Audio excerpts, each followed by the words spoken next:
ऐसी योग्यता नहीं है कि वो किसी तरह का प्रश्न खड़ा कर सके। मैं उनसे पूछना चाहती हूँ कि उनके पिता के और उनकी माताजी के समय में कितनी महिलाएं सुरक्षित थी, क्योंकि मुझे लगता है कि आप में से हर एक व्यक्ति उस दौर का गवाह होगा, या तो अपने लोगों से सुना होगा, नई पीढ़ी के लोगों ने, या लोगों ने भोगा होगा उस समय को जब कहने में बहुत आसान सा लगता है एक शब्द जंगल राज, यह सुनने में बहुत आसान लगता है कि महिलाएं उस समय असुरक्षित थी, पर वो किस कदर असुरक्षित थी और कैसा जीवन जीती थी, आप में से हर एक व्यक्ति इस विषय में जानता है। तो मेरा आप लोगों से आग्रह है कि पत्रकार होने के अलावा एक बुद्धिजीवी, चेतन और जिम्मेदार देश के नागरिक होने के लिए भी आप लोग इस तरह के व्यक्ति जो है, तेजस्वी जो है, उनके बेतुके और अनर्गल बयानों पे ध्यान देने की बजाय मुझे लगता है उनसे प्रश्न पूछने की आवश्यकता है। उनसे प्रश्न पूछने की आवश्यकता है कि क्या उन्हें कोई नैतिक अधिकार है कि वो किसी भी विषय पर बोल सके। राजनीति से इधर बात करते हैं, क्या व्यक्ति के तौर पर उन्हें कोई नैतिक अधिकार है, वो बोल सकते हैं? इतने बुद्धिजीवी और कर्मठ पत्रकार यहाँ बैठे हुए, और आप में से हर एक जानता है कि बिहार उर्वरता की, कर्मठता की और प्रतिभा की भूमि है। जहां का व्यवसाय आईएएस, बीसीएस और डॉक्टर होने चाहिए थे, उनके पिताजी के समय में जहां अपहरण एक उद्योग बना दिया गया था और रंगदारी, वो व्यक्ति बात करेगा।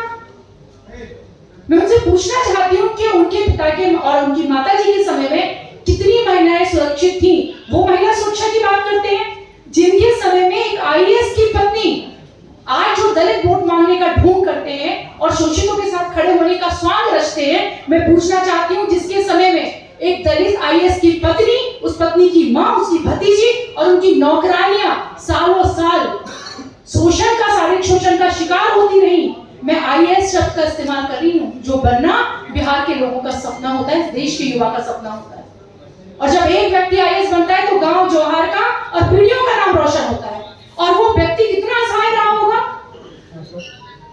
कितना असहाय रहा होगा कि उसकी पत्नी का, उसकी मां का, उसकी भतीजी का शोषण होता रहा और वो चुप भी नहीं बोल सकता था। किस कदर मिली भगत रही होगी नेताओं की, माफियाओं की, अधिकारियों की, आप कल्पना करके देखिए।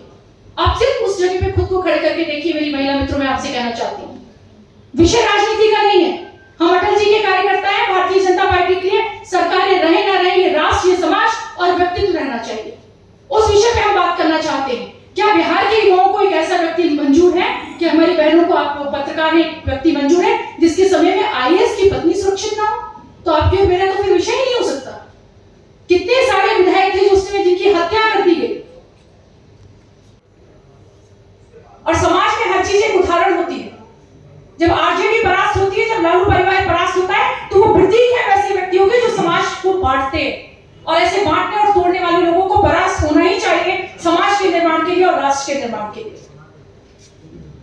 देखिए, विश्व का इतिहास इस बात का साक्षी है कि जब सभ्यताएं नष्ट होती है तो वो खड़ी हो जाती है। जापान भी खड़ा हो जाता है परमाणु हमले के बाद भी। जो आप नैतिकता को नष्ट कर दीजिए, आप संस्कृति को नष्ट कर दीजिए, आप चेतन भाव को नष्ट कर दीजिए और संवेदनशीलता को नष्ट कर दीजिए, तो समाज, राष्ट्र खड़ा नहीं हो सकता।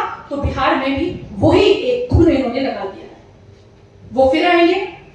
उन्हें पता है कि मैं भावुक अपील करूंगा, मैं नवरात्रि के पहले दिन, इतना नासमझ मत समझिए कि वो इतने नासमझ है कि उन्हें नहीं पता कि अगर मैं मछली दिखा रहा हूं उसका अर्थ क्या है। नवरात्रि के पहले दिन अगर वो मछली दिखा रहे हैं, उन्हें उसका अर्थ पता है। वो कुछ कट्टरपंथी लोगों को खुश कर रहे हैं और साथ ही वो मखौल उड़ा रहे हैं। बिहार की संस्कृति का एक दिन बाद छठ भी है। वो कह रहे हैं कि आप करते रहिए, आपको जो करना है, मैं ऐसे ही मछली दिखाऊंगा, फिर आऊंगा, फिर जाति के नाम पे भावुक अपीलें करूंगा, फिर वोट लूंगा और फिर अपनी जीतने की कोशिश करूंगा। क्योंकि उन्हें पता है कि वो हमारी भावनाओं से खेल सकते हैं। तो मैं तो कहना चाहूंगी कि तेजस्वी जी, बिहार का युवा, बिहार का हर देवतुल्य मतदाता चैतन्य है, जागरूक भाव से भरा हुआ है। अब वो आपकी उन भावुक अपीलों में नहीं आएगा। उन अपीलों से इतर जाकर बेहतर बिहार के लिए और बेहतर बिहार की भविष्य के लिए उसकी दिशा और दशा यहाँ का युवा, यहाँ का मतदाता तय करेगा। और आने वाले समय में 40 की 40 सीटें एनडीए गठबंधन की झोली में होंगी, क्योंकि एनडीए गठबंधन सिर्फ एक गठबंधन नहीं है जो सरकार बनाने के लिए राजनीति कर रहा है। हम देश की बेहतरी के लिए, हम राष्ट्र के निर्माण के लिए काम कर रहे हैं। विश्व में भारत को श्रेष्ठ शक्ति बनाने के लिए आदरणीय नरेंद्र मोदी जी के नेतृत्व में काम कर रहे हैं।